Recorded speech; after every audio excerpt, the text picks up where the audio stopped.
Some stories begin with a bang, a gunshot, a scream in the night. But this is about Aaliyah Henderson. It was a regular afternoon in Cleveland, Ohio. A man decided to take his dog for a walk. Nothing unusual. Probably the same route he'd taken 100 times. Fields, trees, the quiet hum of the city in the distance.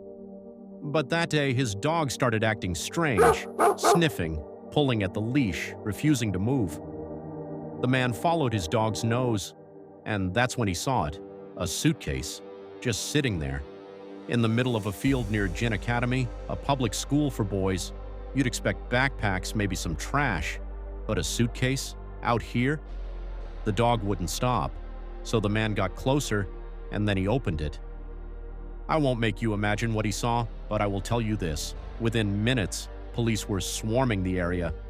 Because inside that suitcase was a child, a young girl, deceased. And as officers searched the surrounding field, they found a second suitcase, not far away, also partially buried, also holding a child. Two suitcases, two young lives, tucked away like forgotten luggage. That's when the story went from strange to nightmare. Now, before I take you deeper into this case, let me ask you something. How much of your personal information is just sitting out there, accessible to anyone who wants to find it?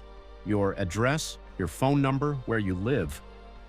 In a case like this, detectives use technology and data to track down a suspect.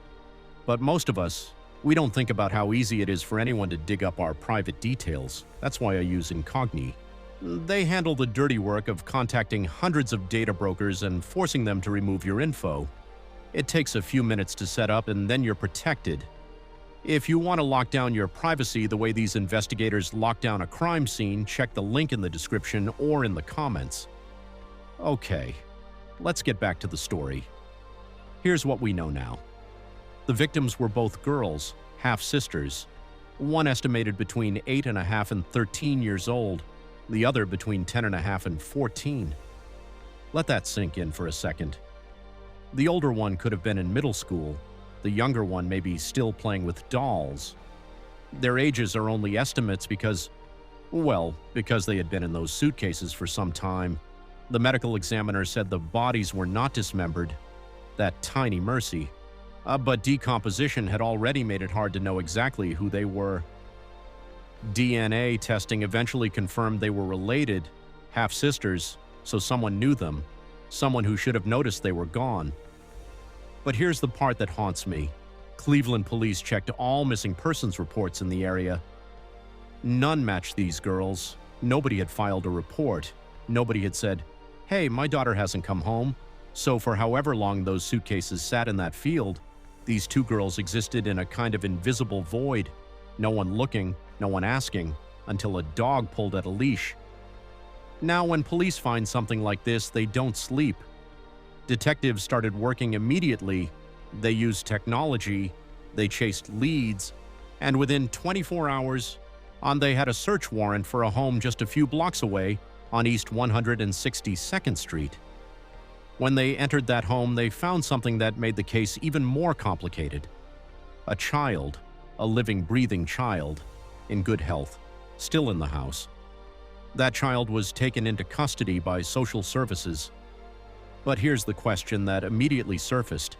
If two children had ended up dead in suitcases, how was this third child still there? And what did that child know? The police didn't just find a survivor. They also found what they called substantial evidence. They didn't say what it was, but it was enough to lead them directly to a suspect. Her name is Aaliyah Henderson. She's 28 years old. She's a mother. And on Wednesday evening, she was booked into the Cuyahoga County Jail. Charges: murder, aggravated murder, child endangering, and more. I want you to stop for a moment and think about what aggravated murder means in a case like this.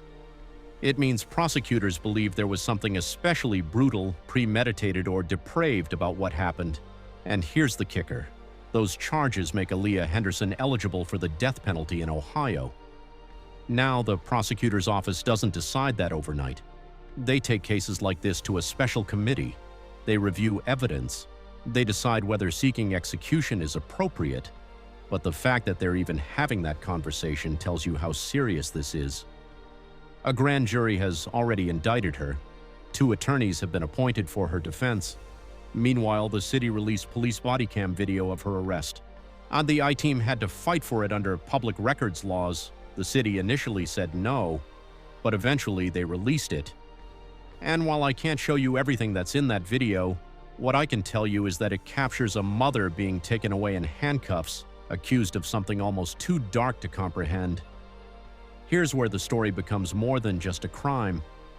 Because how does a child's body end up in a suitcase, not 1 but 2, partially buried in a field, blocks from the home where another child is still living? We don't yet know the cause of death. Toxicology results are pending, autopsy reports are still being finalized, but we do know the bodies had been there for some time. Days, weeks, months, we don't know. What we do know is that nobody reported these 2 half-sisters missing. Now, I'm not here to speculate wildly, but I will ask the question that everyone in Cleveland is asking. Why was no one looking for them? Were they homeschooled? Did they have contact with doctors, teachers, neighbors? Did anyone at any point think, I haven't seen those girls in a while? Or were they kept so hidden that their absence simply didn't register? And what about the 3rd child? The one found alive in that home on East 162nd Street.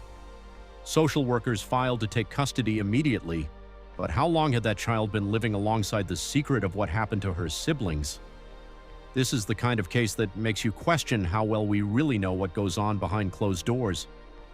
Now, I want to shift gears for a minute because as a storyteller, I'm always looking for what this case means beyond the headlines. It's easy to call Aaliyah Henderson a monster, but if we stop there, we miss the opportunity to ask the hard questions that might prevent the next tragedy. Because children don't just vanish without someone noticing. There are systems in place, schools, pediatricians, social services, even neighbors, that are supposed to act as a safety net. But the safety net failed these 2 girls. They were failed long before they ended up in suitcases. Think about the 3rd child, the survivor. That child was found in the same home where substantial evidence was recovered. That child had to be removed and placed into foster care. Was there ever a welfare check before? Did anyone ever knock on that door and ask if everything was okay? I don't have the answers. But I know that somewhere there are relatives, friends, maybe even teachers who are now asking themselves the same question. Could I have done something? And that's the scariest part of stories like this. They force us to realize that tragedy often doesn't come with a warning siren. It happens quietly, in plain sight, while we go about our lives. Let's go back to that dog walker for a second. If his dog hadn't pulled at the leash, how long would those suitcases have stayed there?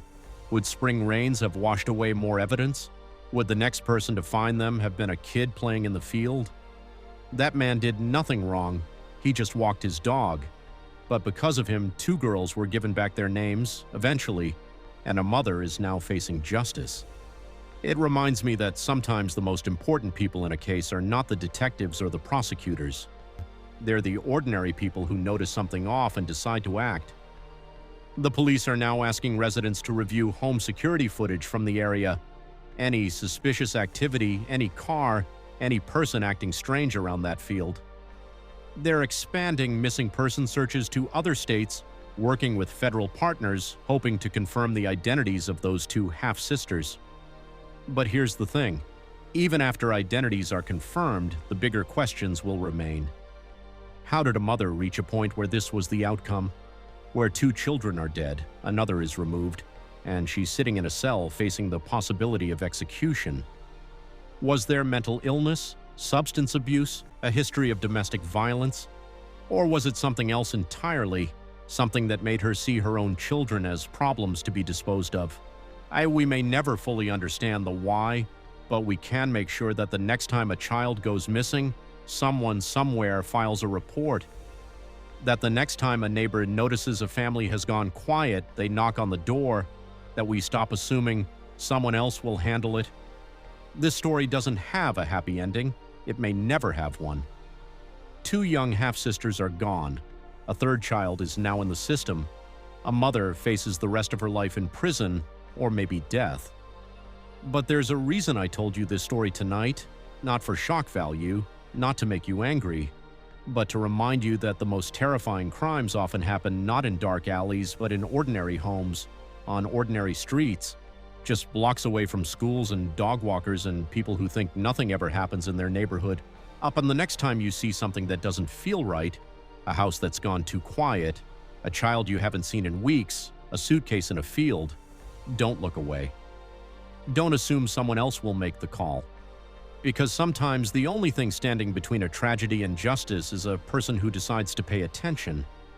The case against Aaliyah Henderson is just beginning. There will be court dates, hearings, maybe a trial. I'll keep watching, and if you want updates, hit that subscribe button. But for tonight, I want you to remember those two half-sisters. Unnamed for now, but not forgotten. They deserve to be found. And now they deserve justice. Thank you for listening. What would you have done if you found that suitcase?